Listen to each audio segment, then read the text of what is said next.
Welcome to the Caregiver Relief Podcast, where we hold space for the unsung heroes, the family caregivers. I'm your host, Diane Carbo, a registered nurse and lifelong advocate for caregivers navigating one of the most challenging roles in healthcare and in life. This episode is sponsored by myvitalvault.net, your all-in-one life organizer for aging adults and caregivers. It's designed to help you securely store your essential legal, medical, and emergency information in one easy-to-access place. Because when a crisis hits, being prepared can make all the difference. Join our Caregiver Relief community, a warm, welcoming space where you can connect with other caregivers, ask questions, share stories, and find support from people who truly understand. Visit community.caregiverrelief.com to join now. Because caregiving is one of the hardest and most meaningful things you'll ever do, and no one should have to do it alone. And if this episode speaks to you, please take a moment to like, share, or comment. Every click helps us reach more caregivers who need encouragement, resources, and hope. Today's episode is called Choosing You: How Radical Self-Care Saves Lives, including yours. And we mean that literally. Here's the staggering reality. 63% of family caregivers become seriously ill or die before the person they're caring for passes. Why? Because chronic stress, emotional exhaustion, and lack of affordable respite care erodes our health over time. And that stress doesn't just affect your mind, it lodges in your body. It shows up as fatigue, brain fog, insomnia, digestive issues, anxiety, depression, inflammation, and even autoimmune illness. So today we're joined by a truly extraordinary guest, Alx Derman, a healer, a spiritual teacher, and co-founder of the Universal Church of Baba's Kitchen. Alx has spent decades teaching ancient healing techniques from India and guiding others to dissolve emotional trauma, reconnect with the divine energy, and become empowered healers in their own lives. Today, we're going to explore how radical self-care, what it really means, and how unprocessed stress is the true disease behind caregiver burnout, and how you can begin to reclaim your health, your energy, and your spirit. This isn't about bubble baths or quick fixes. It's about healing at the soul level. And it starts with one powerful choice: choosing yourself. Alx, thank you so much for joining us again today. I'm so happy to be here. I'm excited to have you too, because you have all this wealth and knowledge, and I'm blessed that you're willing to share it with us, because I have caregivers out there that need to hear what you have to say. Yes, I would imagine you do. And honestly, I didn't realize until we did a podcast a month ago how serious and how dire it is for our caregivers. I didn't realize that they're going down like that after their loved one also goes, which is, I'm not shocked, but it's so preventable. It is. And that's why I have you here. You decided to help me out and talk about this, because I don't think it can be discussed enough. Can you describe what self-care means to you and how it's changed since you know all this spiritual information that you practice? Yeah. Self-care is a buzzword, right, for taking care of oneself. And it's become really popular because there's such a demand, because everybody is so stressed. This is just obvious. What I practice and what I teach is a series of simple, stupid, simple tools that absolutely dissolve stress within a matter sometimes of minutes. And so I tend to call it radical self-care because it's so extremely efficient. What are these tools? They rely on the elements of nature, literal, concrete, physical elements of nature. I'll just give you a little thumbnail of what I mean by self-care and how this works. All of us are semi-permeable membranes. That's the nature of being a human being. And when you have an open heart, like a heart to help someone, a heart to be of service, a heart because you care, the essence of caregiving, It means you're a giant sponge. And that sponge absorbs all of the pain and stress and negativity of the people around you. It will. This is how we operate. I have some friends who are empathic, for example. It means they're so open-hearted. They can barely be in public. They can't go to a movie theater or a shopping mall because they're aware of what everybody is feeling. Yes. They get overwhelmed. They feel bombarded. And then they have absorbed all of this and they don't know what to do with it. So what happens is, as we absorb the pain and suffering of other people, which we should do, I should make this clear, we're here to do that for each other.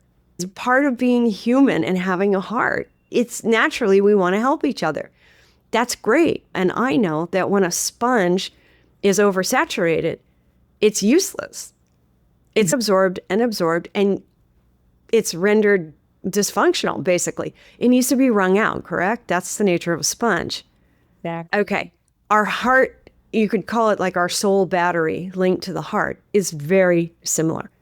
This means we need an effective way to wring out every day the stuff that we've absorbed from everybody else. What I like to liken this to is, let's say it like this. So the human soul, it's like a battery.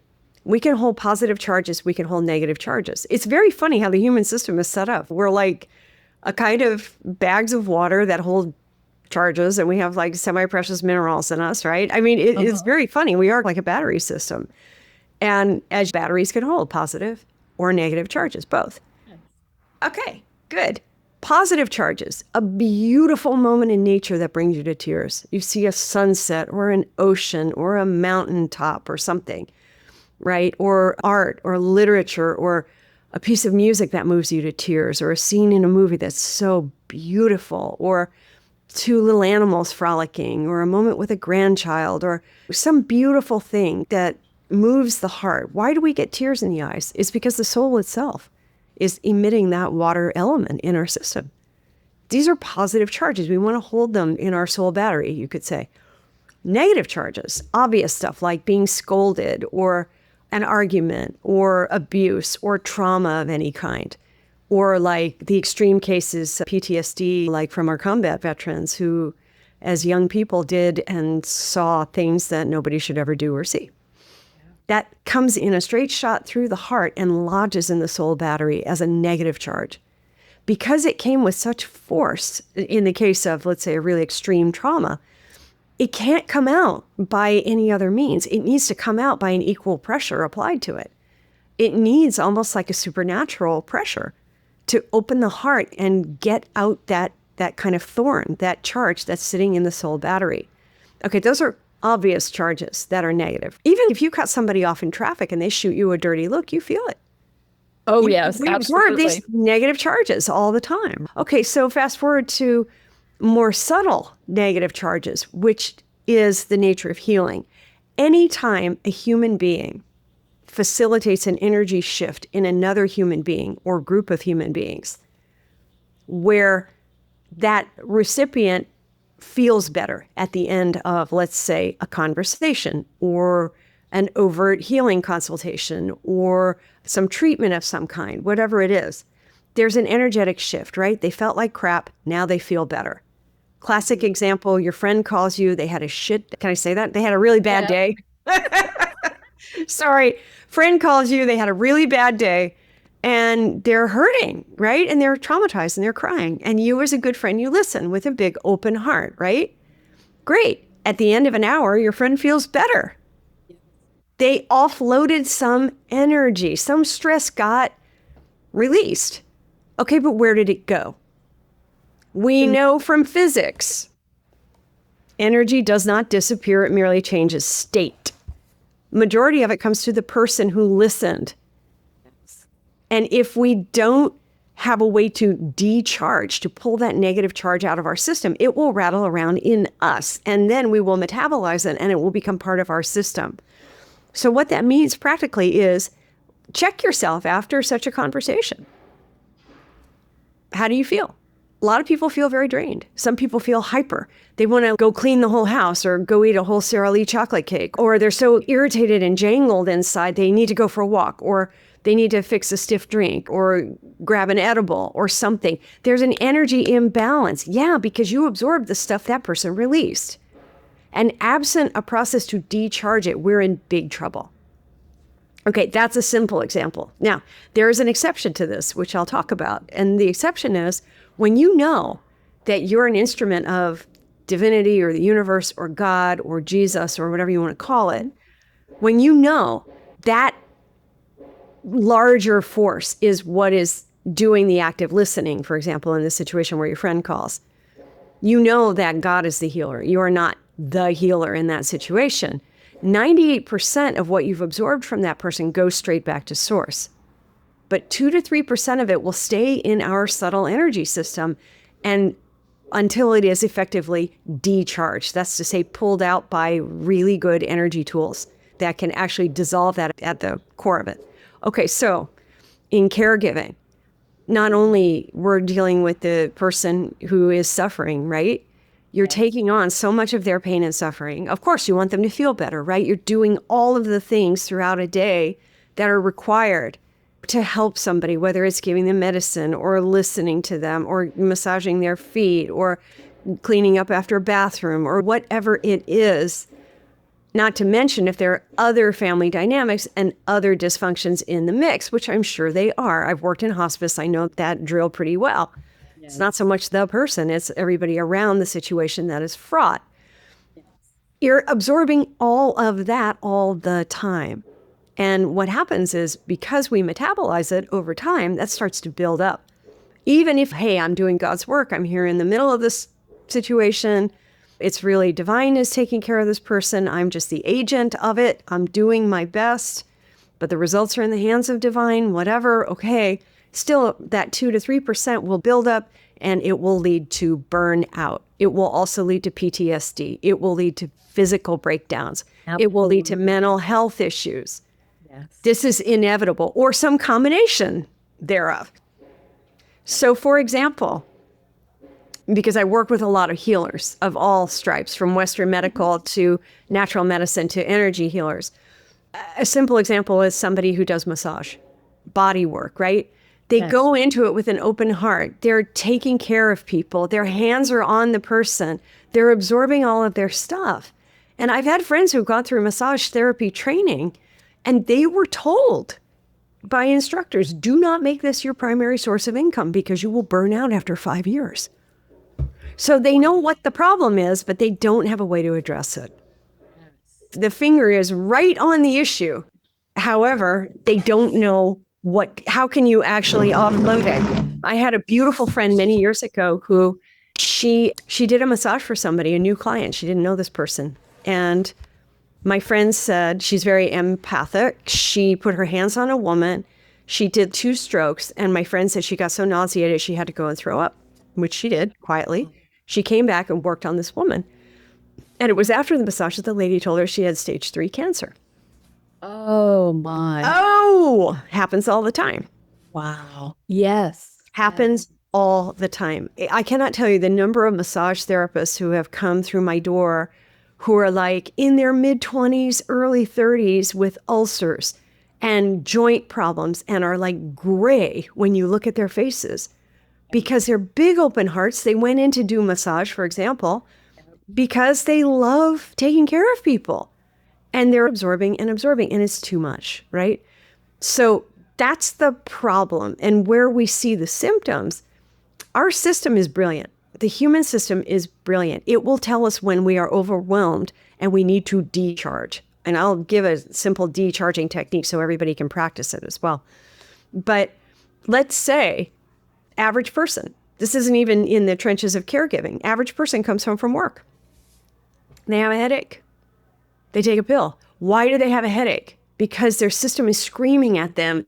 You absorb too much energy from your coworkers or from, let's say they're in a service occupation of some kind. So all the people that they were taking care of that day.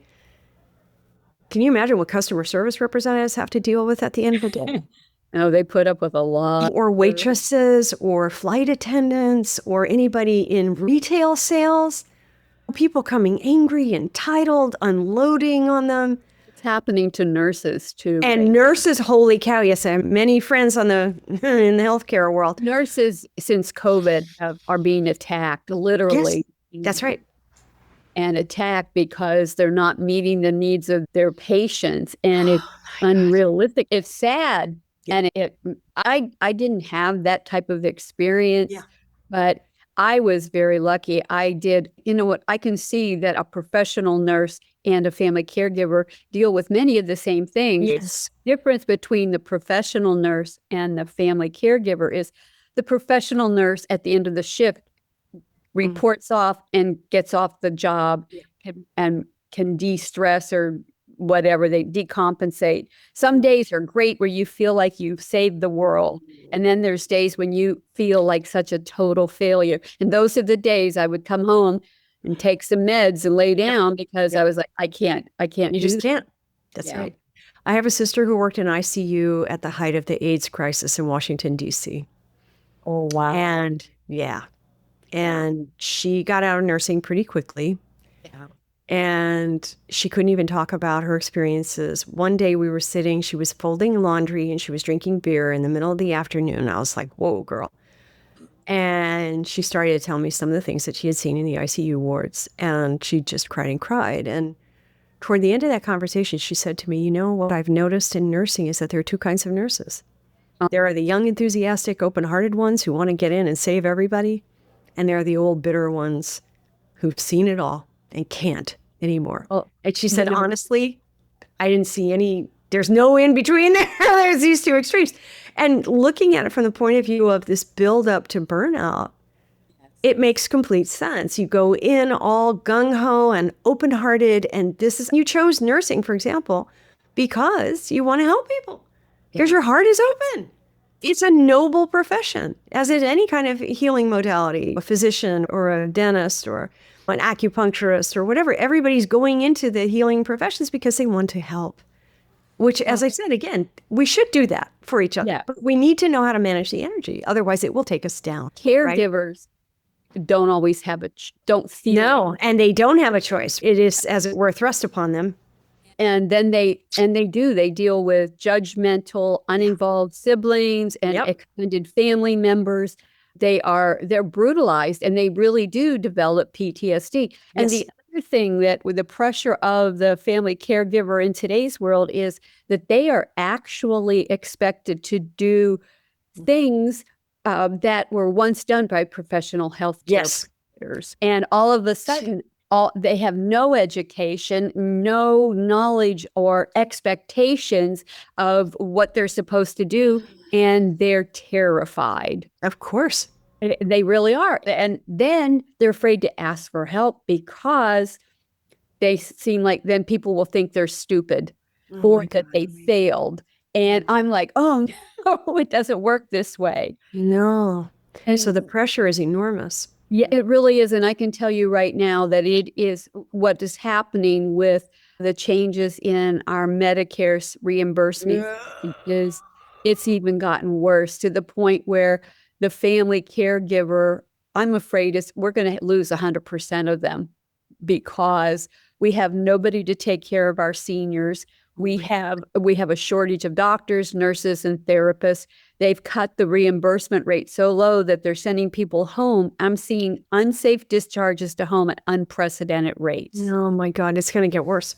Yes. And that's why it's so important that we have this conversation today, because I really want the family caregiver to know you're not a failure if you ask for help.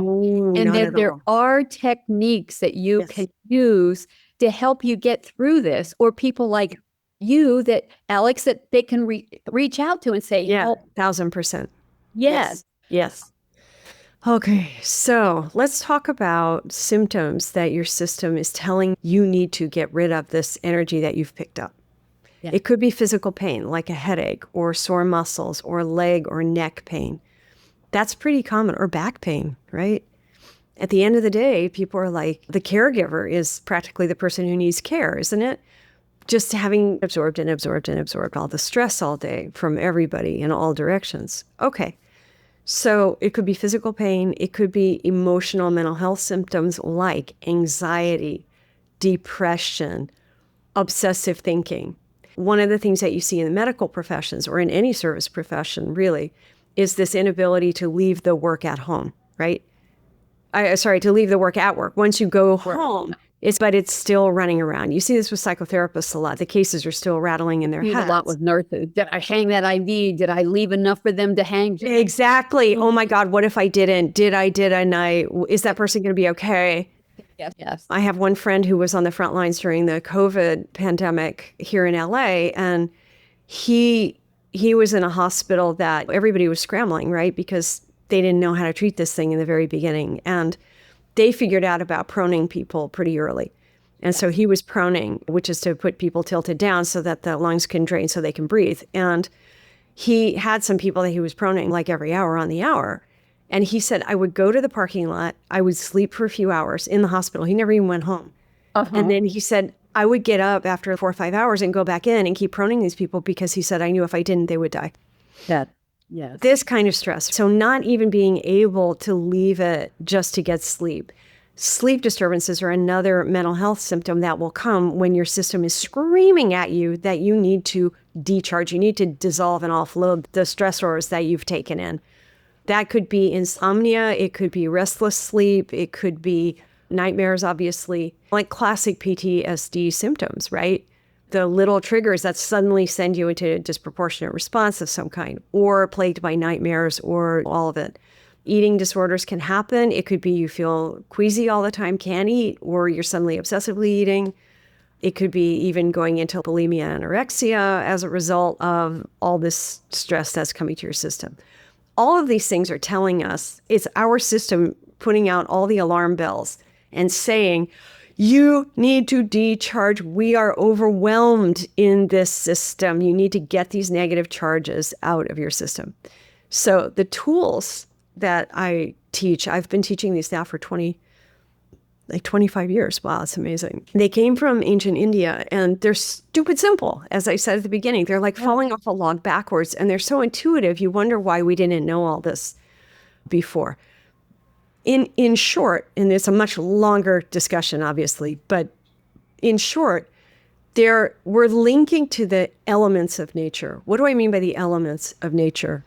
According to Vedic, ancient scriptures of India, Veda, which was they were like the first spiritual scriptures on the planet, the first written down anything. It's not a religion. It was they're like a blueprint of the creation, how stuff works. Okay. And they were they were cognized by great high consciousness seers, or what they call rishis, who were so deep and quiet and silent in the consciousness and so inquiring about the nature of how everything works that, as it were, nature showed itself to them, how things work. And then they wrote it down, and that became the Vedas, the basis of spirituality on the planet, and certainly from which all other scriptures derived. Okay. According to Vedic India, and Veda itself is not a religion of any kind. It means knowledge. It just means knowledge, plain and simple.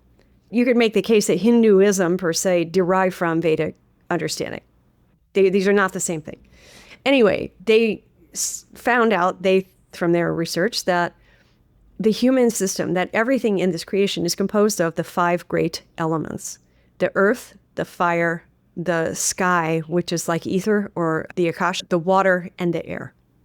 And that everything that's in material creation is some configuration of these elements. But for the human system, we are made of these elements. Our dense bone structure, like even you cremate a body, the bones are left, right? That earth element, the most dense, gross, magnetic pull, like gravity, right? If I drop something on the floor, it's always going to hit the floor. Yes? Magnetism is the nature of the earth element. It's where we tend to hold a lot of our stuff. And you'll see why I'm talking about this in a minute. So the earth element, right? The fire element, we have the digestive fire for sure, but we also have inspiration. Pyration from the Greek. It's even in our word, inspiration, pyros, right? The word for fire. When somebody has an aha moment, there's like a sparkle, right? We even say that, like we can see in somebody's eyes if they're awake or not, right? We use fire terms, which is interesting because the fire element in the human system also relates to the 2 eyes. Somebody has a twinkle in their eye, we say.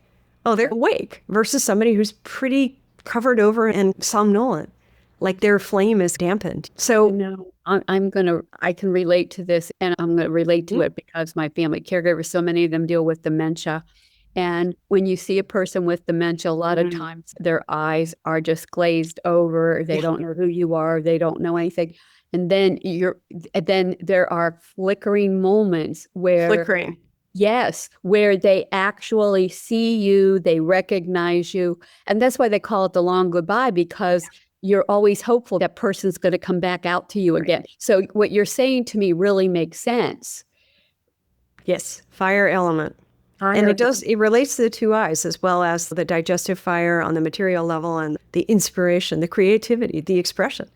You would say somebody who has anger management issues, a little too fiery, right? There's a disproportion in the way the elements are balanced in their system, for example. Okay. Water element. Well, like Mother Earth, 75% of our body is water. No? Everything that makes all the flesh, everything, right? We're not very solid, really. We're squishy. It's fluid, right? Reproductive system, salivary system, even part of the digestive, right? It's liquid. Yes. Circulatory system, liquid. Okay, good. So water element, right? The air element, if you stop breathing, you're dead. That's a clinical definition, isn't it? They stop breathing. Yep. Cease to breathe. You can go without food for a few days. You can go without water for a few days. You can't stop breathing. Yes. Everything in us is composed of these elements. So where we hold a lot of the stress and the difficulty is also like reliant on and linked to these different elements. And this is the craziest thing. So I was in India in 1999. I had already been working as a healer for some years, and I came from a deeply traumatized family system. So I had a lot of negative charges in the soul battery, you could say, to offload. And my teacher started talking about this incredibly efficient system of dissolving these stressors. And I was like, wait a minute, what? How did we not know this? So let's take the earth element, because it is the most prevalent, dense, gross, big element in our system. And it's usually where we hold the worst of the worst. These tools rely on having a physicalized agent of that element. This is not airy-fairy esoteric, oh, I imagine white light washing through my body and then I'm fine. No, sorry. That might have worked in a subtler time, but our time is dense and gross and overflowing with pain and suffering and negativity. So we need the actual physicalized, dense, gross elements. So for the earth element, and this is going to sound completely nuts, and I'm fully aware of that, but just go with me here. Okay. The simplest, most effective tool is a black rock. It's a black stone. Any kind of black stone. It doesn't matter. It can be something you picked up by the ocean or river rock, or you got at a landscaping supply store, or a piece of obsidian, or whatever. Shape, size, immaterial. I had the same little black rock in my purse for 7 years. I'm not joking. Oh, wow. And a black rock is unique. Black, as we know, absorbs, right? You don't wear black clothes out on a hot day. Why? You don't generally drive a black car with a black interior if you live in a hot climate. Why? Because it's absorbing heat, yeah? Okay. So this is very interesting. So a black stone has this unique quality that it absorbs very quickly, and it has a link to the big earth element, the big earth mother, you could say, the big magnet of the earth that pulls out everything from us. So like you'll see in traditional cultures, you ever see like a movie like World War I, Italian grandmother gets the news that the grandson died in combat, and what does she do? She falls to the ground. Yeah. The ground is a big healer for us. The earth itself will pull out a lot of pain and stress and negativity from us. But here's the caveat. If you are a meditator, if you're somebody who's trying to build a lot of very high consciousness charge in your system, you don't want to lay down on the bare earth. So I'll just say that. You don't want to do that. It's too big, and it will pull out all of the positivity as well as all the negativity. She doesn't differentiate the earth. She's a little dense that way. So we use a little microcosm of the big magnet earth, which is a black stone, which has this funny relationship. Did you ever do that thing in high school where you took a magnet and then you took a bunch of iron filings and you put them to the magnet, and suddenly they're magnets too. Yeah. That is the nature of a black rock to the big magnet Earth. Interesting. Why does this matter to us? Because you can hold a damn black rock in your hand. I'm not joking. And there's a 2-step process to this. Let's say, oh my God, I'm so upset because the person I'm caregiving for they almost died today, and it was really scary, and we made it through it, but now I'm like shaking, right? Yeah. Why am I shaking? Because my system is overwhelmed with negative charges. My system is overwhelmed. That's why we shake. That's why we shake after a bad argument. We absorb negativity, and it's too much for our system, and it's reverberating. Okay, I'm shaking, right? I grab my black rock, and I think the following 2 things. The first thing is, thank you. Like a prayer of gratitude to God, universe, Jesus, Mother Mary, Buddha, nature, higher self, if you are not particularly a believer of any kind. Whatever it is, gratitude. Thank you for this earth element, this black rock. Thank you. Why do we do that? Gratitude opens the heart. When the heart is open, energy can move. That means whatever's stuck in our system can come out and through because we've opened that door by saying thank you. Next part, right now, not tomorrow, not 10 minutes from now, right now, I am decharging. I am offloading. I am dissolving whatever it is that I just experienced that's too much for my system. Or whatever I picked up from anybody today that's not me. And you're holding the black rock in the palm of the hand. Palm of the hand also has a chakra. There's energy centers that allow energy to move through the hands, as any Reiki practitioner will tell you. You're holding the black rock in the hand, and then that's it. You just sit there 10, 15, 20 minutes, whatever it takes, until you feel everything drain out. It will go to the black rock, and it will offload to the big magnet of the earth, and you're done with it. Wow. And it is so immediate and incredible. And you don't have to focus on it. Once you set that intention, your inner consciousness knows pretty good how to relate to this earth element, this external mirror of the earth element inside you. It knows. So let's say you can sit and watch a YouTube video. You could be driving with one hand holding the black rock in another hand. I had a nurse colleague and student who she worked in an outpatient surgical facility. She was taking it in the teeth, let me tell you. She kept a black rock in her car. And by the time she drove home, half hour, she was done. She was done with the whole day. Offloaded, fine, clear, fine. That's fascinating. It's immediate. I know it sounds crazy and hyperbolic, so the deal is you have to try it yourself. Yes. You have to verify it for yourself. You hold the black rock, you think the 2 things. It's very important. Thank you. However you qualify that, thank you to God for this black stone that I am using right now. And then right now I'm decharging, I'm offloading. I had a colleague he was an internal medicine physician, and he was the primary doctor at a very small clinic in rural Northern California. And he was a good, open-hearted doctor, really interested in healing. And he said, every day I came home, I felt like I'd been hit by 2 trucks. Yep. Couldn't think, couldn't deal with his family. He had a wife and kids. Yep. I said I was completely unavailable. I was like numb in my being. And he would sit in front of the TV. He would get high. He would smoke marijuana, and he would sit in front of the television and like for a couple of hours, just like kind of channel flipping, seeing nothing. And he said, I assumed that this was the life of a physician because this was what medical school was like, and this is what they prepped us for. And he lost his marriage. It didn't go well because he's not available. Yep. And he met my teacher and started decharging. And he said, holy cow, I had no idea. Everything of that numbness and that kind of shut down was all the people's stuff that he had absorbed throughout the course of the day and treating them with a big open heart as a physician. It wasn't his stuff. It wasn't his dysfunction. Yes. It's the overlays. And the problem is we mistake the overlays for ourselves, and then we're really in a bind. Nope. Especially when it comes to the mental health distortions that can happen. And all of that can simply be decharged through this. This is one angle of the earth element. There are others, but this is by far the easiest. Simple. Decharge it. Get rid of it. And suddenly, within 15, 20 minutes, you're back to stasis. You know you're finished decharging when you feel, oh, I'm myself again.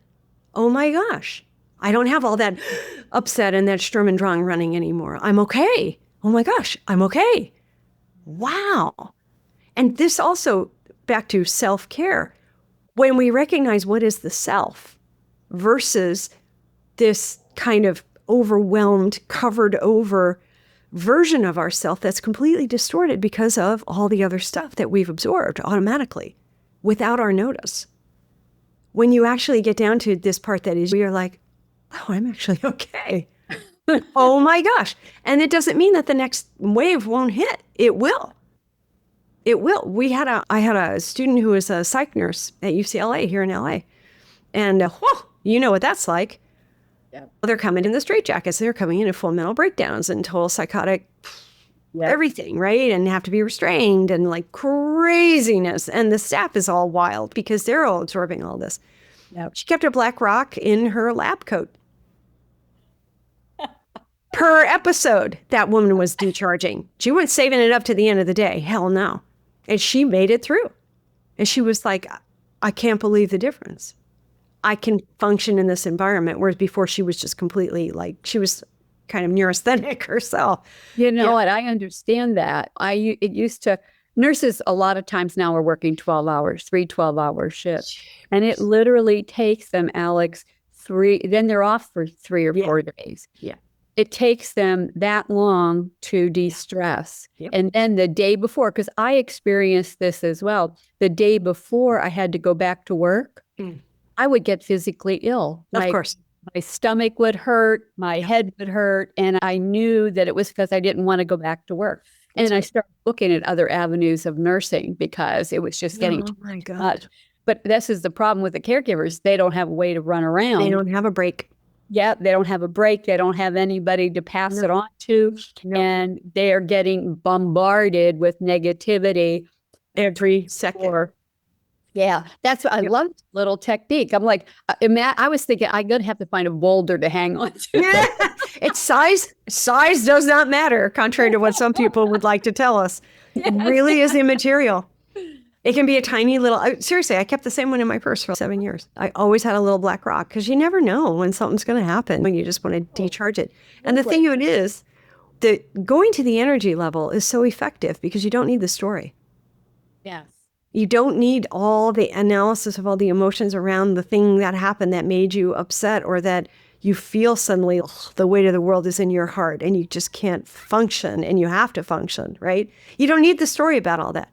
You just cut to the chase, go to the energy and pull that charge out of your system and it's gone. This is the thing. Let's say in nursing, for example, it's a recurrent, you're going to go back in and then again, you're subjected to the same stressors. And again, you get your 36 hours off. And again, you're going to go back in and again, you're off. It never cleans out that cache of all the stuff that's in there that needs to be cleaned out. All of it has to get out. That's the whole point. I swear to God, this technique, and there are other aspects. I'll say one other thing about the earth element because it's so lovely, which is that any fresh cut flowers and plants and trees and all that, they're expressions of the earth element. They're coming out of the earth. It's so beautiful. Even like the food we eat, right? The vegetables and all, it's coming out of the earth, yeah? So they have that intrinsic link to the earth element as well. The black stone is just efficient because you can carry the same thing around and you never have to clean it or anything because it just all flows to the big magnet of the earth. Okay, but flowers, what is the role of flowers in our creation? They soften the environment. They bring joy and beauty. That's their role. They're angelic. Yes. And cut flowers, so not on the bush, but actually it's been taken from the bush or the vine or whatever, operate the same way that the black stone does in the sense that you can use them. And in our Western culture, the highest vibration flower we have is the rose. Oh. So you can take just the tops of the roses, not the whole stem. You just pop off the flower part and you can hold it in the palm of the hand. Same exact process. Thank you, divinity, for this beautiful, this expression of the earth element right now, these flowers. Right now, I'm decharging, I'm offloading whatever I picked up into these flowers.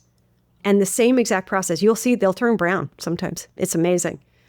But because they're organic material and they've absorbed your stress and pain, you don't want anybody else to touch those.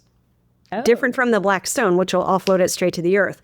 Yes. Those flowers will hold it. So you need to put them outside on the ground, like behind some bushes or something where people won't see them, so they can offload that to nature. If somebody were to come and grab those accidentally, they will absorb your things that you decharged, and that will not be pretty.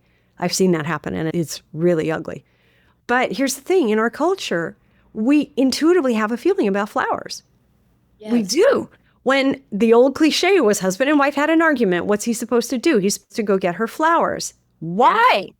Yep. He's holding them and decharging a little bit without his notice. He gives them to her. It opens her heart. She's decharging without her notice, and peace is in the place. That's fascinating.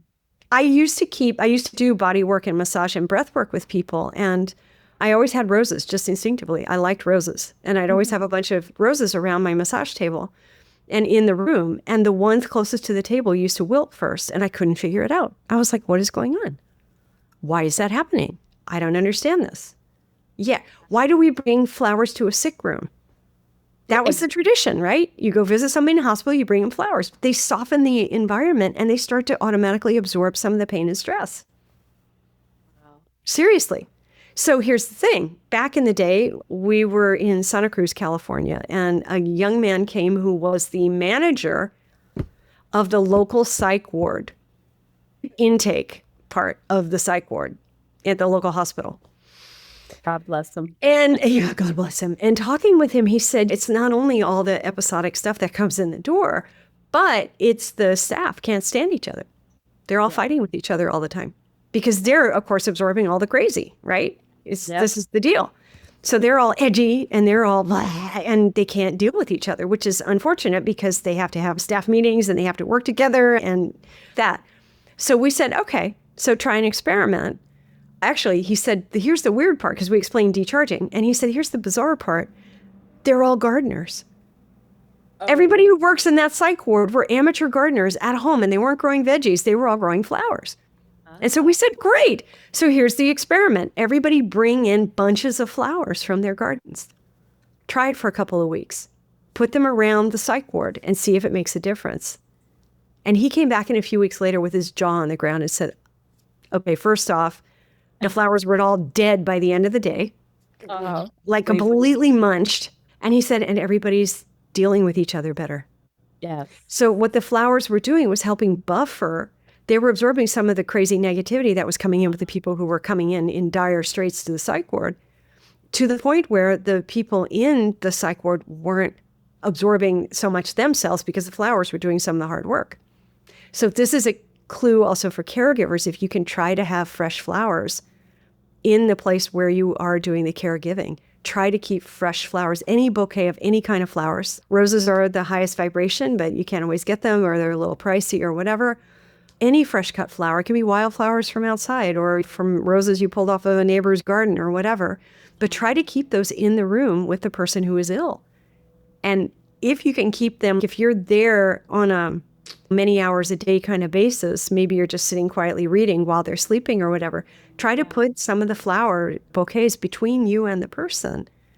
And the flowers themselves will do the heavy lifting and absorb some of the pain and stress of that person so that you have less to have to decharge by the end of the day. Alx, that's fascinating. It's crazy. And it's crazy simple. And stupid simple. My family caregivers desperately need simple, because they are in a situation that is so stressful. They've got so much negativity around them. Plus they beat themselves up and have guilt and all of those things, all these negative emotions. And I'm going to go out and find a black rock today. And here's the thing, that beating up and the guilt and all those negative emotions, part of that is the overlay of what they're absorbing and is expressing in their system as those kinds of feelings. That too can be decharged. So I do want to say something about the efficacy of this, because I know it sounds crazy. And a couple of things, actually. One is We all have a huge healer inside that we mostly neglect. We're always looking outside for something, somebody to fix us, somebody to talk us through a process, somebody to help us do whatever it is. Just give me a pill or just fix me. Put me in a yoga class. You call the shots. I'll just do the moves. I'll feel better. But the truth is we're neglecting our own healer inside. And this is so empowering because this is literally in our hands. Grab a black rock. It means we have to remember to use it, part one. Yes. We have to remember that. This is trickier than you would think. Because it's so simple, we run the risk of underestimating how powerful this is. And honestly, until you try it, you can't believe it. When I teach this formally, I make sure everybody has a black rock in the class and they're literally holding it and going through the actual process of decharging on the spot. I've seen headaches disappear. I've seen people open their eyes and go, oh my God, what was that? I was so upset when I came in here and I had so much disturbance and now I'm like calm and I feel fine. What the hell just went down? So you have to do it and you have to remember that you have this extraordinary tool that you can rely on anytime. It doesn't need another person to do something to you. You can find this relationship with this earth element, which is part of your makeup, yourself. So that's part one. Part two is, some years ago, I worked with a branding experty person, marketing person, whatever. And we were talking, because I made a commercial website during the height of the pandemic because I was so worried about all of my caregiving and healthcare folks who were on the front lines. Yeah. I have friends and family who were on the front lines. And I was like, they're going to go down, man. This was when like physicians were committing suicide with the Riegers and all that. And I was like, I could totally understand. And so I made a website with these tools on it, given in a more kind of elegant and not very woo-woo way, hoping to appeal especially to healthcare professionals, but anybody who's under any kind of stress. And so this lady was helping me position this and market it and whatever. And she said to me, it just seems like hyperbole when you say this is an immediate relief of the symptoms. I said, have you tried it yet? 2 days later, that woman came back to me and said, I don't believe how effective this is. This is crazy. She said, I literally felt the stress pouring out of my body. I'm like, you should be shouting this from the rooftops. I'm like, yes, it isn't hyperbolic. I know it sounds like it is, and I'm sorry for that, but it really is so stupid simple. Once upon a time, I was giving a workshop in Santa Cruz, California, and in burst one of the students, a little bit late, very harassed, a harried lady with a teenage kid. I've just had such a terrible day. You guys have to do a healing for me. And I looked at her and I was like, why? You know how to decharge. You can handle this yourself, right? She goes, oh yeah, I forgot. This is the condition. So we have to train ourselves to use the tool and remember that we have it. It's difficult. It's trickier than you think. Yeah, I encourage my caregivers that when they feel stressed like that to take a deep breath. So what I should be saying is take a deep breath and grab your rock. Grab the rock. And I will say there are other decharging techniques that involve the water element and the fire element, which are equally as effective. I'm only mentioning the earth element because it's really easy and more portable, let's say. But yeah, and the full string of tools is, of course, we still have that elegant presentation up on that website for all healthcare providers. Alx, you've been a wealth of information. I love your simple techniques. I'm actually going to try them because we all have stress in our lives. What's your message to caregivers to start practicing radical self-care? And then please tell my listeners how they can reach you, because I think they're going to want to learn more about you. Yeah. So my first thing is just try it. That's the biggest thing. I know there are 100 million obstacles in the way, especially when you're caring for other people. We tend to put ourselves last on the list. And It's, well, I know we know this saw when you're in an airplane and the pressure changes and the oxygen masks drop. They always tell you, put it on yourself first before you help little kids or older people or disabled people. You can't help anybody if you're not in the best shape that you can be yourself. So please, I'm begging you, come over the hurdle in yourself that says, oh, I don't have time for this. Yeah, you have time to pick up a damn rock. This is the point. Truly. This is the point. I designed those trainings knowing that people were highly stressed and had no time. Here's a conundrum. You're so stressed, you need stress relief. You need to learn something to get the stress relief, but that's another action item that's going to take time, so it's more stressful. So I was like, no, we're doing like 15-minute bites, get to the juice, grab the rock, do it. So my prayer, I'm imploring you, just whatever it is to come over that in yourself, to try this. You owe it to yourself and you owe it to the person that you're giving the care to and all of the complications of that situation for you to be at your best. And like Diana's saying, listen, you can't go down, right? Person may exit the planet depending on what their situation is. Okay. But you have a long life ahead of you. You can't have absorbed all of this and then just let it take you down as well. That's not okay. 100%. That's not the plan. So you can make this stand for yourself and pick up the tools and try it. Honest to God, try it. And then make it a daily practice. What I did in that training was I would say to people, do it like for 21 days. There's some research, I don't know if it's really true or not, but they suggest to change a behavior, you need to do a new behavior for at least 21 days consistently to make a new habit. Have 28 days. Exactly, whatever, something. But to make a conscious effort, okay, I'm going to use this black rock at every turn when I am stressed, even for just a couple minutes, to offload some of this awful upset in me, or the overwhelm, or the feeling that I can't go on, or the debilitating fatigue that comes from it, or the crazy mental patterns, or whatever it is. No, I'm going to make this commitment. I'm going to do this like you would brush your teeth. Yeah. You're not going to not brush your teeth every day. You don't want the buildup of plaque 6 months down the road, and the dental hygienist gives you that look. I've had that look, and I don't ever want to see that again.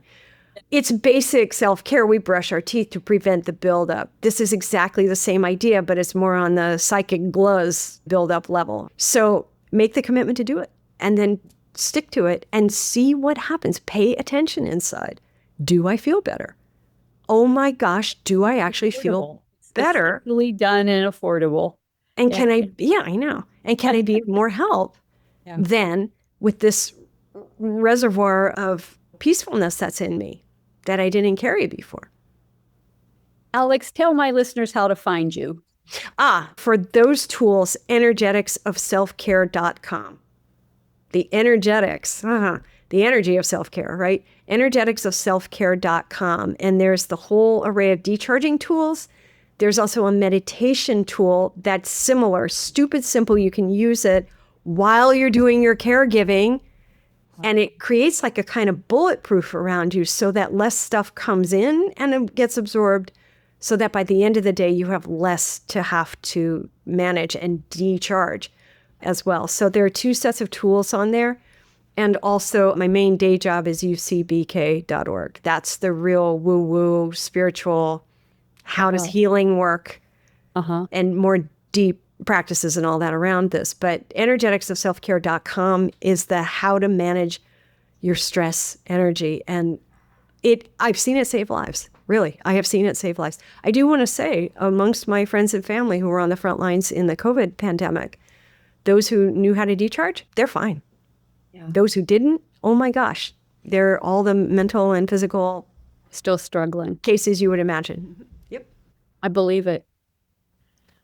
To my family caregivers out there, you are the most important part of the caregiving equation. Without you, it all falls apart. So please learn to be gentle with yourself. Practice self-care every day. Grab a rock, a black rock. Black. Because you are worth it. Amen.